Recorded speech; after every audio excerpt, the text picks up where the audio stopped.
Let's go. Game time. The standard is the standard. That's our motto. That's our creed.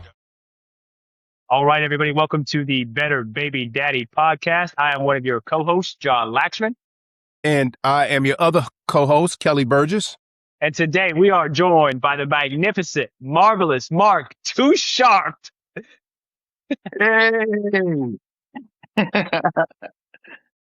I will be calling him Mark for today, though, because that's a lot to get out throughout every time I have to reference him. Mark, can you tell us why you are here on the Better Baby Daddy Club podcast?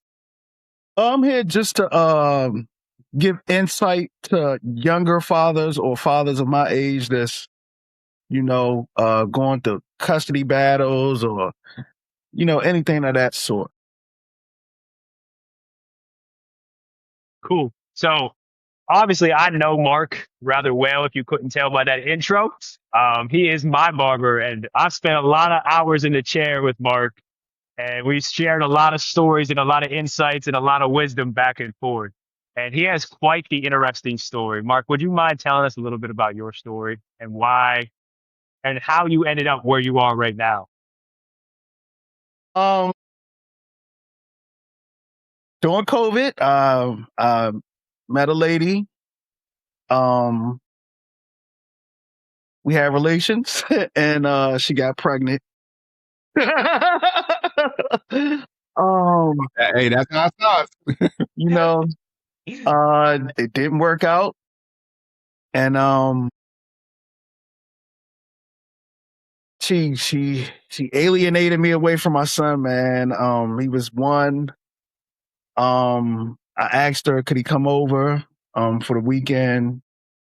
She said no, but I can come to her house. I'm like, that's not going to work. I had moved on by then, and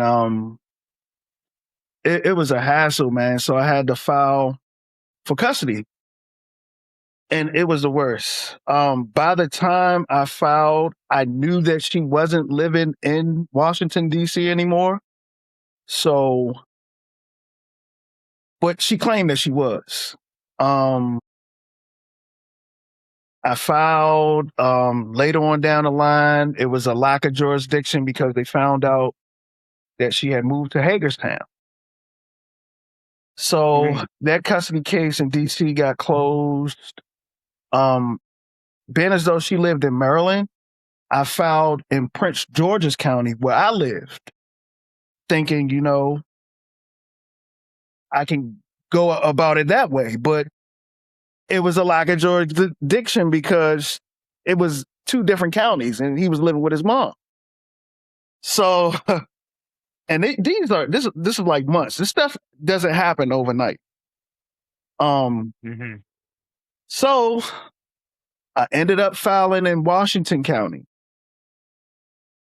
This woman moves to North Carolina with my son.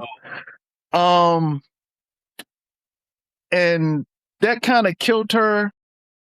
Put in an emergency order. I had got a temporary order during that time. And what was crazy is they found her I think they charged her with abduction because she moved out of the state. And there was a custody order going on. But he was still with her. You would think, like, okay, we're going to give his son to him, No, it didn't happen like that. I had a temporary order, and I had to meet her in Richmond every other Friday. Man, it was horrible. Imagine going to Richmond from Bowie, Maryland, every Friday. The traffic is crazy. So it was a 4-hour trip. I would get there. My lady, she would go with me all the time. So if anything was to happen, she can record and stuff like that, which my lady was cursed out for no reason. And it was just a hassle, man. And to this day, I got an idea why she's mad. I moved on, but we're adults, you're cursing this lady out. My lady, she's the nicest person in the world. And it was rough. I felt bad for her. I felt bad for my son. Um, it was tough, man. It was really tough. So we did the temporary order a little bit. I think we had, yeah. So we were supposed to go to trial in February. Um, come February, she gets a lawyer. This is like a week before trial. She gets a lawyer, and they postponed the trial. Man, when I tell y'all, I had been going through this for years. I was so distraught. Like I was over. I couldn't even go to work.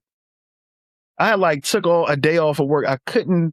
I was like, man, I can see how a person would just give up. But something inside of me Mm. say, don't give up.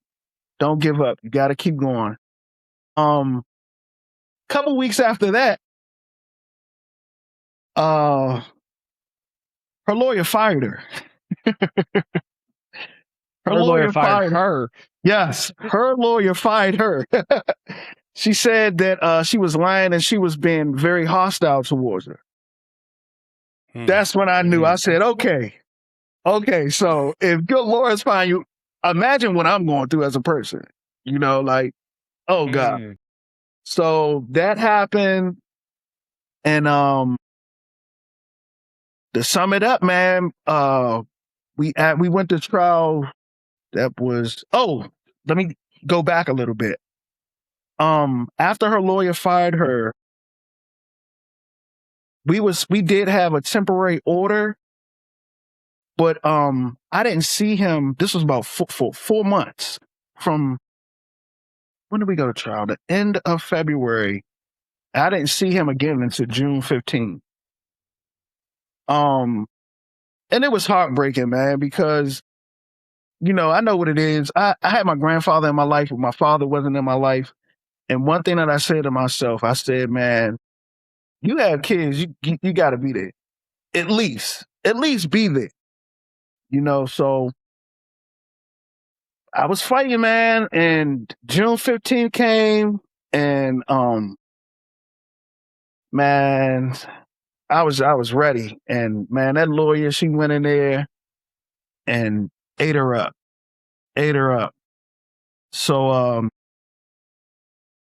the judge, I'll never forget, we had a recess, and he read all, because we communicate through an app called App Close, and it records everything. It records all your messages, everything. I love it. I love it. To this day, I communicate with her on App Close. So the judge, we had a recess. We came back in. I testified.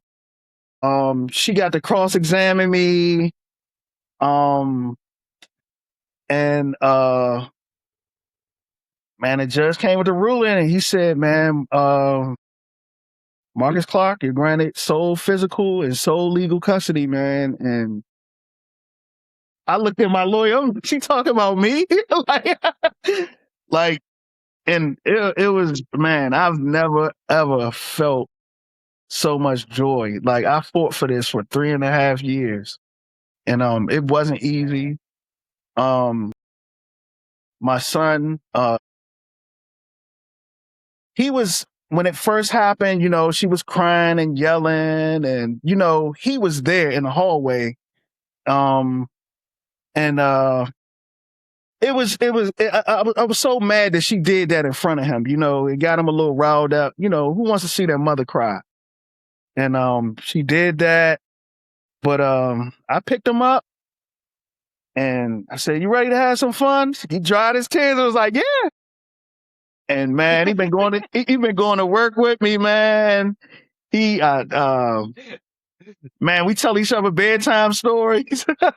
Like, that's my guy, man. I make sure that he talks to his mom every day. He's not I don't like let me take that back. I don't let, like, say if he goes with my brother or something. They really don't like this woman. So the only time that he doesn't talk to her is when he's with like my daughter or my brother or something like that. But he talks to her every day. She's still been difficult. Like I asked for his social. She faked like she didn't know his social or she didn't know what it was. But I had to have those things to, get his affairs in order. I got the name changed. They granted me the name change, so he gets my last name. Man, and just register him for school. I got him insurance. He's cool, man. He's cool. He's loving life. He's meeting his family. This is the first time he physically got to meet my daughter. Was today. Because she's in the army. She's a military police officer. So, man, it was real emotional. It really was today. But this just motivates me, man, to never give up. Never ever give up. Ever. Especially on your children. I can see how a man would give up. It's not easy. And I hate saying that, but I can see why a person would snap, would give up. But you got to fight, man. You got to. If it's for your kids, man. And I see some of these kids coming in these barbershops and their moms are raising them and see how they act. And it's like, man, we need our fathers. And we definitely need men in these young men's life. But that was my story for coming here. I summed it up. I could have been here talking 3 days about all the stuff that I went through. But I will always want to help any young man, any man, whoever is going through this, even a woman, because we don't just women go through this too. So, but that's it, man. And when I tell y'all the relief off my shoulders, man, oh my God. And I didn't want full custody. I just wanted visitations. I just wanted to be able to see him. I wanted to be able, to hug him. She didn't have to move to North Carolina. She even said that when they granted me sole and physical custody, she was like, I'll move back to DC, please. No. Well, you should have been there that. Come to find out, her 13-year-old daughter was supposedly living with her in North Carolina. She was still living in the townhouse with her oldest daughter in Washington, D.C. So she really just alienated me away from him, for whatever reason. It's no reason. I've never so much as cursed at this woman, but I guess she was so mad that I had moved on. She did that. And she wasn't just hurt me, she hurt my son and all of this, But it's good now. It's been a challenge. It's been something to get used to because I have a 10-year-old daughter who I have bi-weekly. Me and her mom, we never went to court or anything like that. We just, look, you have it for a week, I have it for a week. You get a break from her, I get a break, and it's cool. We the best of friends. I even cut her boyfriend's hair. Well, her fiance. I cut his hair. And we all like a big family, man. And she was willing to come to court and everything. My lawyer was like, nah, we got enough. We're good. So that was that. But man, it's been a challenge having a child every day. Every day. Even like I can't even like go out like that because I got to think about my child. It's like, oh God, I got to make sure. And then school hasn't even started yet. And school around here starts at, I think, 7:30. So I gotta start getting him in that bed and, helping out with dinner and stuff like that. Cause, it's not just a hassle for me. but it's a hassle for my lady too as well. But the opportunity is a privilege, man.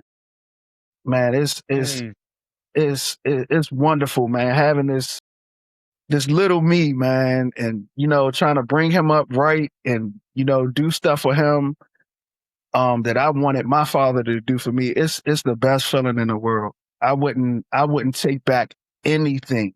Anything. I learned so much from this.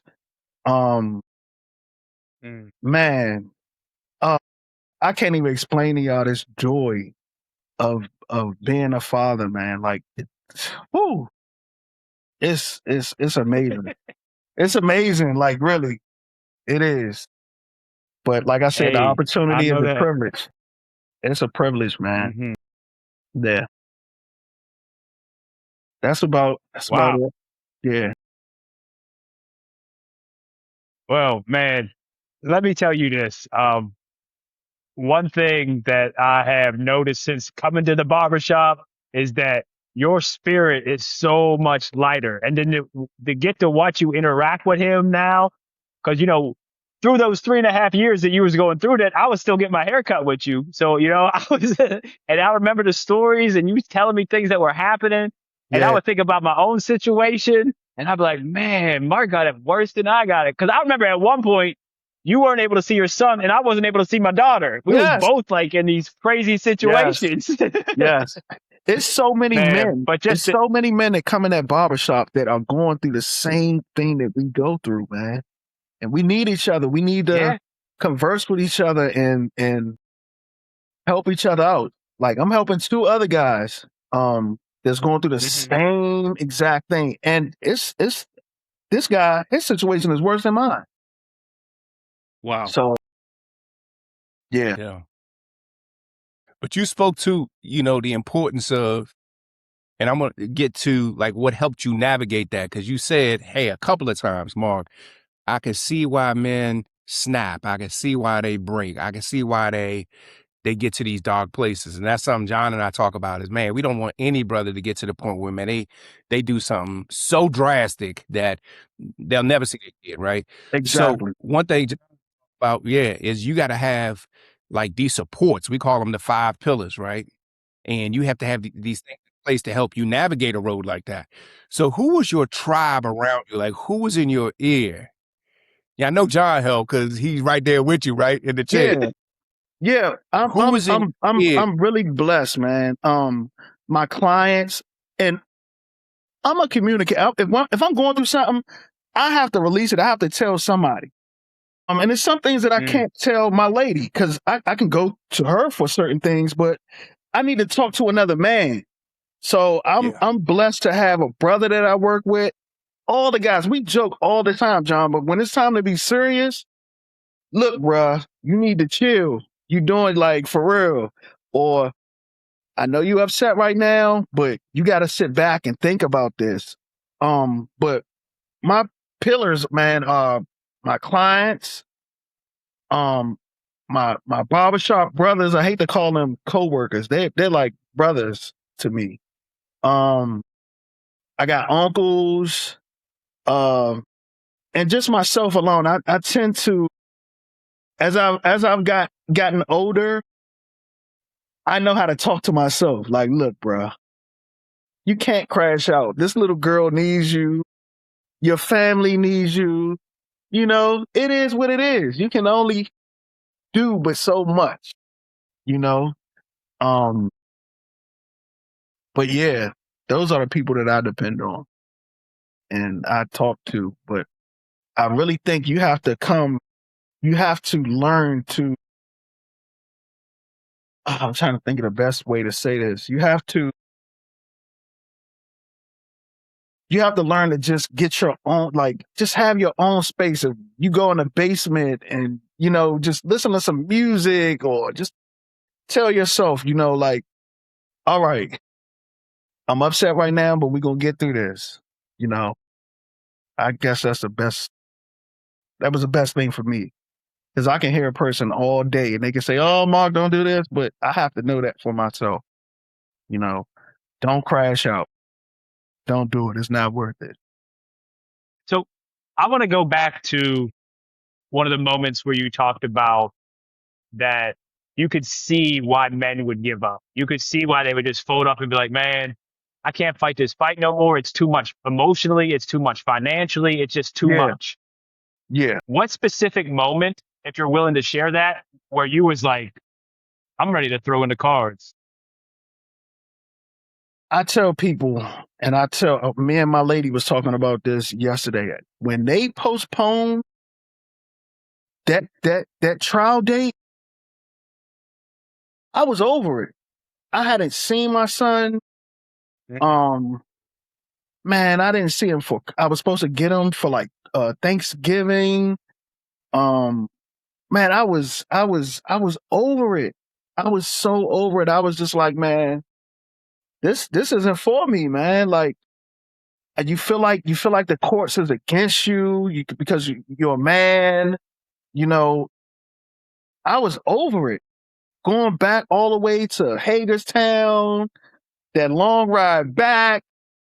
I was going to Richmond to go get him for, it was like one day, and then I gotta work, so I'm not really spending time with him. Right. It was, man, I was over it. I was so over it. I was so over it. That's when it got me. But it was a couple times. It was a time when we had a temporary order in DC, and I had to meet her in what's that, Clarksburg. It's like some outlets or something. Yeah. Yeah, so I was meeting her out there for like 4 hours, and I had to stay in that area, and it was like, what is this? I was over it, but I was consistent. And that's what you have to be. You have to be consistent. You have to, the judge saying that, I would go months without speaking to him over the phone. That was another time. It was tough for me. She wouldn't download the app close video thing. So I would call and just want to, see him on video call. She wouldn't answer the phone, or it was some type of excuse. He's asleep at 7:00. What? He's not asleep. But I was consistent. And it showed in the apps, and the judge seen that. And I think he based his decision on my consistency, and that's important. But it was so many times. I could sit here all day telling you when I was over it, but I think probably the max was when that trial date, when it got postponed because she got the lawyer. But it was a gift, because you remember I told you her lawyer ended up firing her, and that made her look really bad, really bad. So when you yeah. went to court, I assume all this stuff just happened this past June, like got resolved this past June, or was it the previous year? This June, it just passed, June 15th. Yep. Wow. Yeah. So everything is That's fresh. when So I finally. yeah. So at that hearing, was she she was representing herself, or the lawyer announced that? Wow. Okay. She So was she went representing herself. And I was like, wow, and you can go on Merlin Case Search and see if the other party has a lawyer. So like, I'm checking every day, like, she's got to get a lawyer. She's got to get a lawyer. And when I went in there and saw her without a lawyer, I was like, okay, well, maybe I'll get like some type of joint custody or something, Man, I got so physical and legal custody. I was like, what? Wow. Yeah. Woo. Man.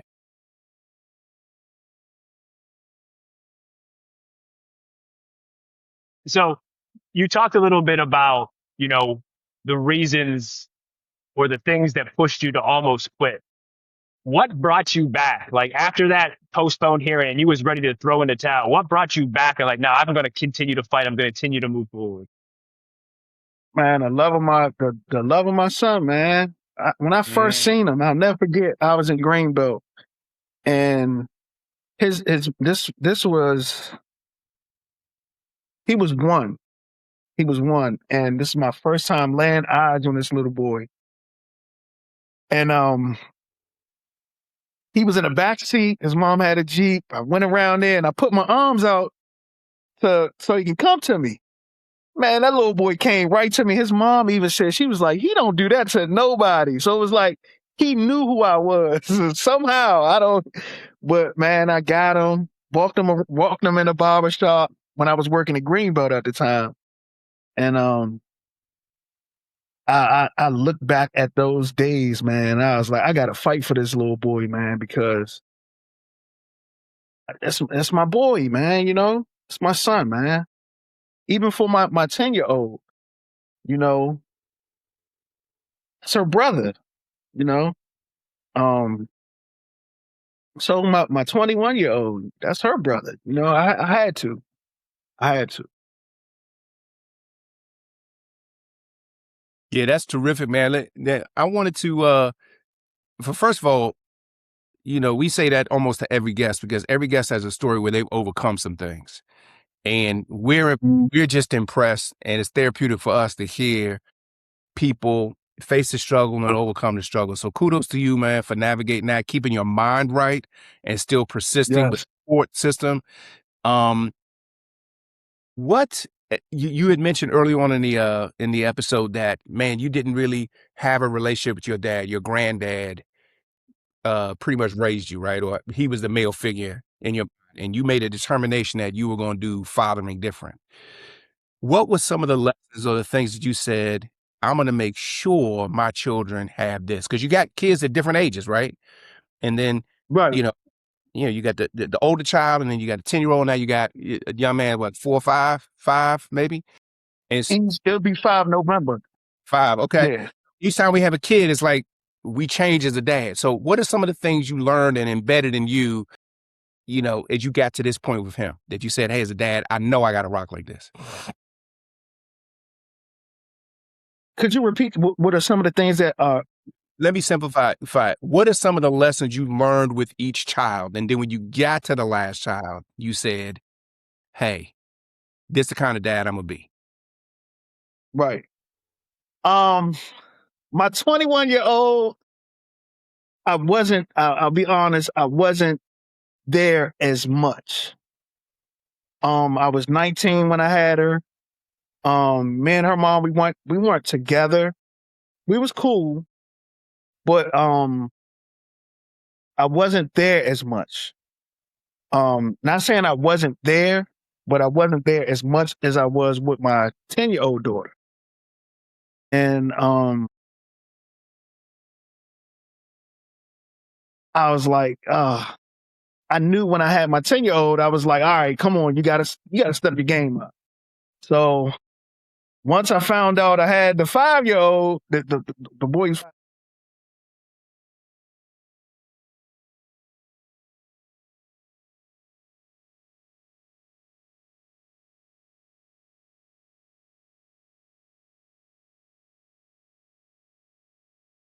Still some connectivity issues? Okay.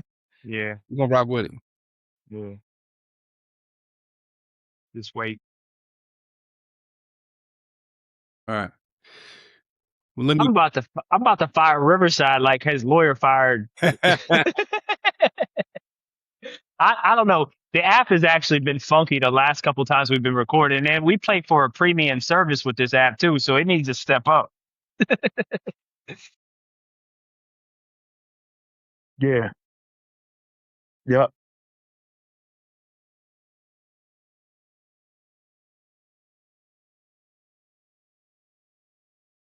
Yes. It was the worst.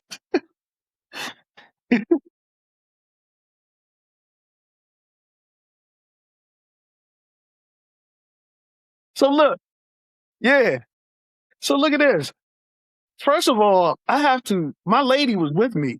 So we go there for her to get cursed out. She mad at me.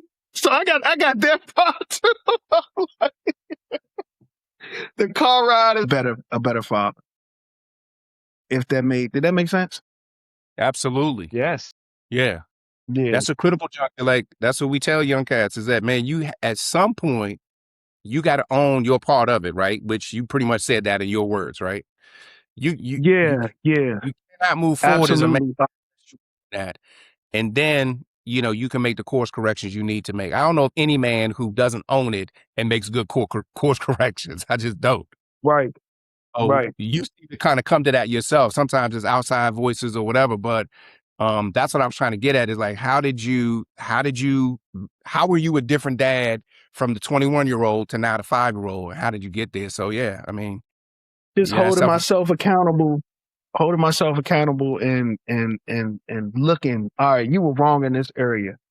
I got so lucky with my 21-year-old. This little girl is amazing. Like John, he knows. He taught her in middle school, man. Oh God, she is like so different from me and her mother. She is just an amazing person. Like she doing her thing. I'm so proud of her. And we must have did something right because she's doing really good. Really Hey, good. congrats to you, bro. Congrats to you for absolutely, sure. Yeah. absolutely. Yeah. Yeah.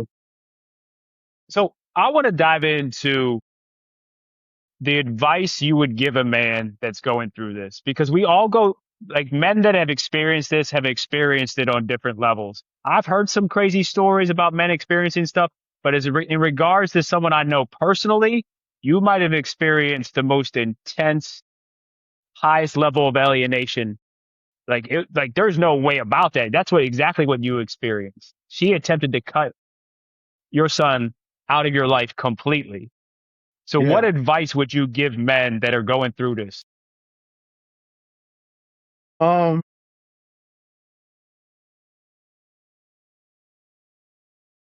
don't give up, man. You gotta fight for what's yours.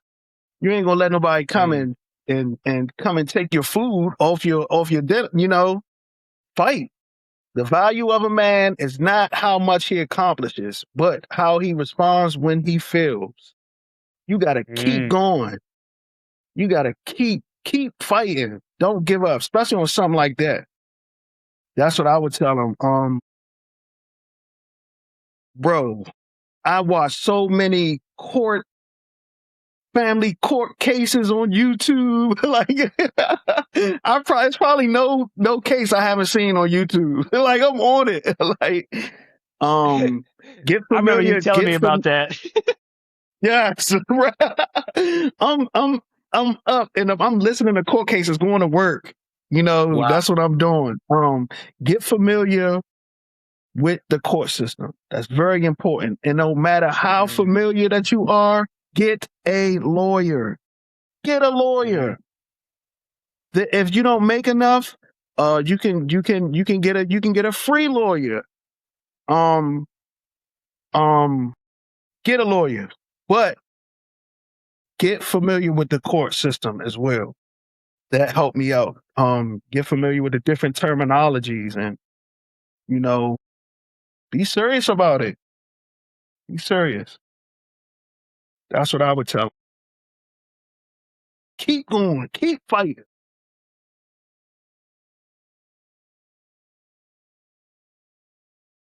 It looked like it's reconnecting again. yeah, it is. I don't know. Oh, good, good. Good. Keep it pushing. Hey, Man, what a story, man. I mean, I'm telling you, bro. each of these guests, man, it just convicts. It puts some steam in your wind in your sails, man. When you hear these stories of just Quiet, my overcoming. son. Like Yeah. it was Well, we're crazy, but glad we you're laugh back, at it man. I now. mean, incredible I wouldn't story and take great any of that advice. back. We love telling young Yeah, cats, hey, it's a it's marathon. amazing. Get your mind right. You got to keep Yeah, physical up because it's drain. dang. When you relayed that story of driving to You Richmond guys on hear me? Friday, you got to drive south from Bowie. Dude, I don't care if you take those of us who live right here. Hey, you can take 95, you can try to take 301 hey, Friday night, no easy trip.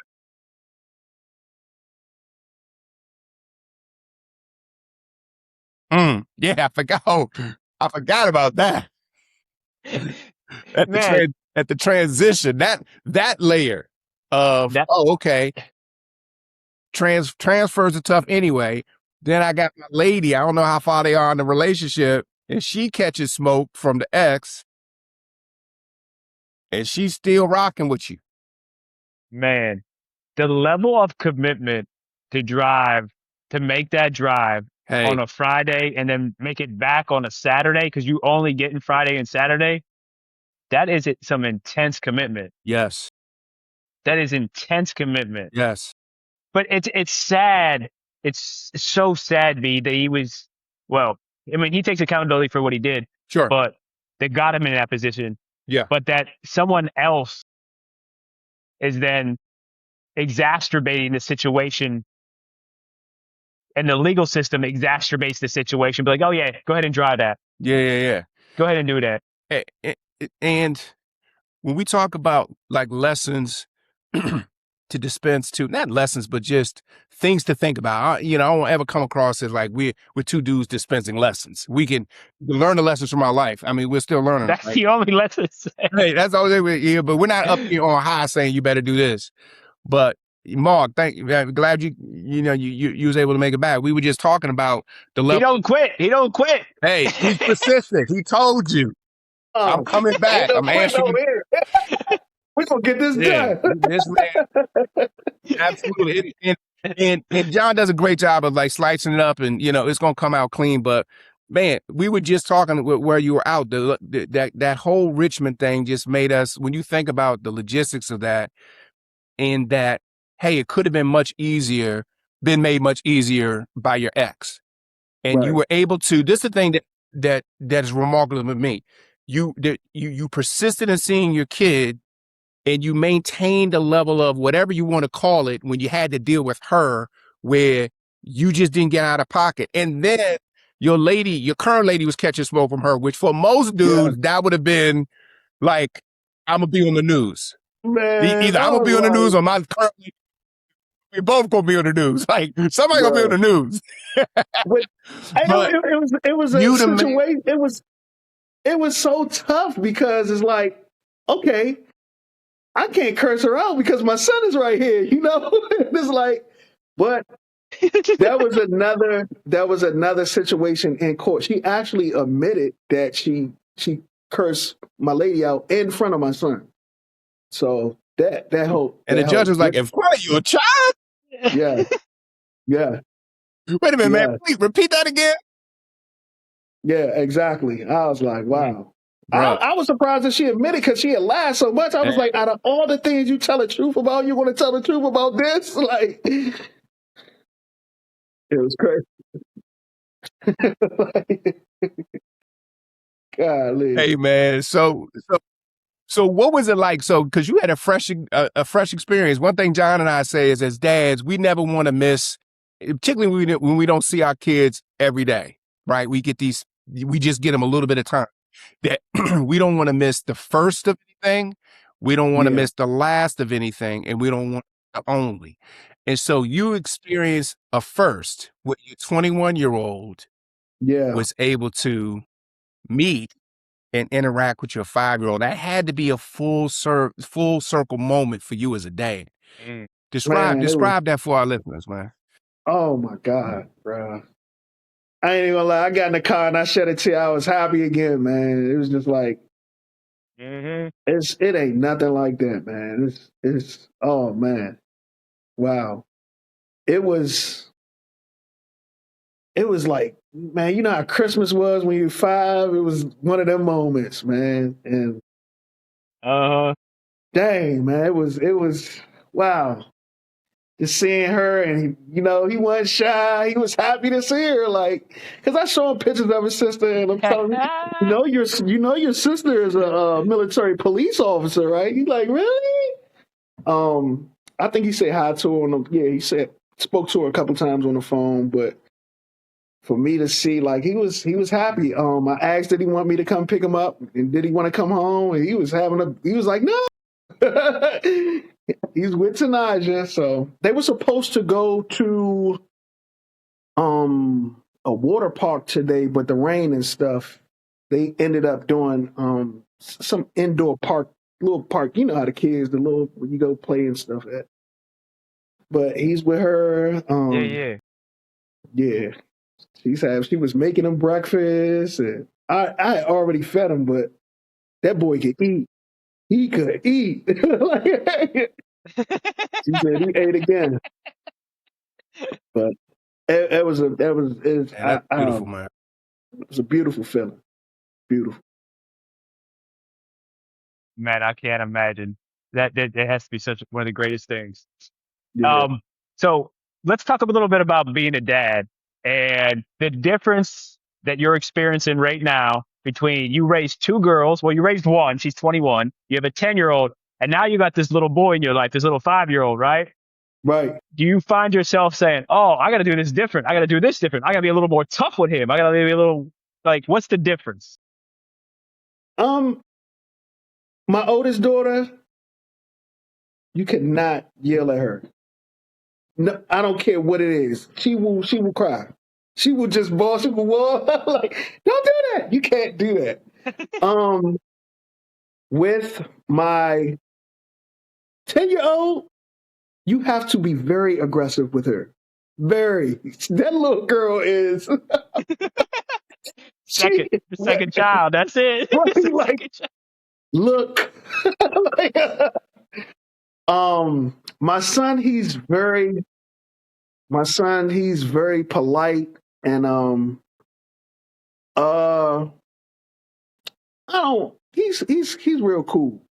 He reminds me of my oldest daughter. He listens. I don't have to be that tough. Now, I think we're gonna have problems with him waking up when school starts. That's gonna be a problem. I see it already. Mm. He is not a morning person at all. But overall, he reminds me of his sister a lot. His older sister, the 21-year-old, Tanaja. Yeah. Okay. And it's cool to see the interaction at the barber shop because like you said, your brother's at the barber shop, whether it's Rico making him say uncle and stuff like that. It's just so Right. much fun to see that interaction. Yeah. Yeah. He got mad at Rico yesterday. I said, Uncle Rico, when are you going home? Yeah. Yeah, that's my guy. Good stuff. Man, but for real, I'm just so happy for you because I can see the joy and the happiness, and you could feel it coming through the video, bro. Yes. And like Yeah. how authentic and how real it is. And Yeah. I can remember after you got out. It might have been like I don't know if you just got out of court or whatever. You texted me, you got full physical, full legal. I said, let's go. John, you. you were the first Right. person that I text, I think, because what you were going through, Oh, for real? your situation. Yeah, Yeah, okay, I that think makes you were sense. probably Yeah, the first person that I yeah, text. Yeah, I was, whoa. man, I was- that's great. yeah, I couldn't I think believe I it. I text you still back. can't believe I mean, it. we don't. Man, you can see it in your face. Yeah. Yeah, yeah. I'm Dang. definitely happy for you. So, as B was saying, we're gonna go back to our 5 pillars. We have our one pillar we talked about is that tribe of men that we surround ourselves with, and how important that is to have that Mhm. tribe of men where you can have conversations with, and they can check you if you need check. But we also talk about our physical fitness, our spiritual fitness, our mental emotional fitness, and our financial fitness. So all those things go into making a man the most complete he can possibly be. Right. When you were going through that journey, you said you filed in DC, you filed in PG, you filed in Washington. There's a lot of money coming out your pocket. Like, how did you balance fighting for your son and your finances? Bruh. That's a whole nother story. Man, you see, I work every day. I was working Monday, Tuesday, Wednesday, Yes. Thursday, Friday, Saturday, Yes. Sunday. Every day, man. And I'm just the type of person, if I want something, I'm going to get it. I'm gonna get it. But Mm. you got to. I was raised by my grandparents. They was go getters. They not like the people of today. My grandfather, I can remember this man dead sick, like got the flu. He's still getting up going to work. So Mm. just mimicking that. It's a lot, man. That financial part, man. Whoo, it's expensive, but you got to do it. Got to do it. Yeah. Even if I didn't borrow from anyone, but even if you have to borrow, put your pride away. Um, you got. I I got it. I worked. I wasn't out here selling drugs. I wasn't out here robbing nobody. I just worked and made it happen. Yeah, You really did. yeah, Man, you bring so much joy, to a really, really challenging story that has a great ending or a great new beginning, I would say. What are yeah. some things you are looking forward to now? So I would imagine, we 4 months out from Christmas. Christmas will be a whole nother thing this year, Oh man, Mm. right? What are some other things man, that add for man. I can't wait. His first day of school, man. Like I cannot wait to see him with his Mm. little book bag and put his little uniform on, and you know, and I'm not going to take that away from his mom. I'm going to video call her if you want to see. This is him. I think I'm gonna put him on a bus, and then I'm gonna ride down the street and see him get off the bus and take it up. I look forward to that. Putting him in football, putting him in his, motivating him to don't give up, and just installing uh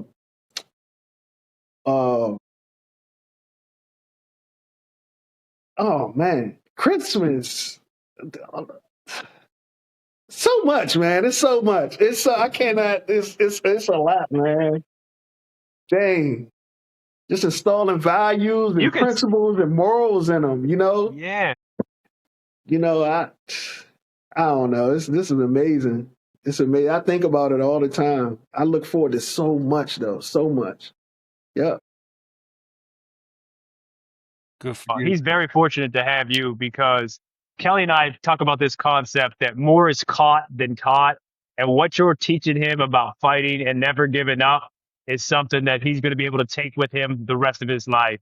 And then Absolutely. when you combine your actions with your words, you give Hmm. this powerful, powerful lesson that Hmm. it's just ingrained into the person that you're teaching. And man, you've taught him so much already that he doesn't even know he has yet. Yeah, yeah. He's learning too. He like a sponge. I mean, I guess at this Yeah. age they were already sponges. So, and I was really worried because he's been with his mom. My son, he loves his mother. I was really worried that he was going to be at that get Mhm. to that stage like, all right, I'm over this. Like the first time I had to get on him about something. You know, um, Hmm. Mhm. I was worried that he was like, all right, I don't want to live with you anymore. I want to go stay with my mom. But he's not like that. He understands, and I sit down and I talk to him. Look, you can't do this, but we can do this. And he's like, okay, Yeah. he's making it easy for me, but it's not easy. And like I said, the responsibility is definitely a privilege. Mm. Yeah. Well, you seem to be handling it really well, man. We might have to bring you back on to talk about the blending because you have an established relationship. Yeah, Mhm. No, I don't know. Lady thought I mean, she had to know you were going to get some type of, time with him, but maybe she yeah, wasn't expecting, hey, sudden, he a full-time dad now, right? Like yeah. hey, What? that's in the best of relationship, that I looked changes at the my lawyer and was dynamics, like, right? what? So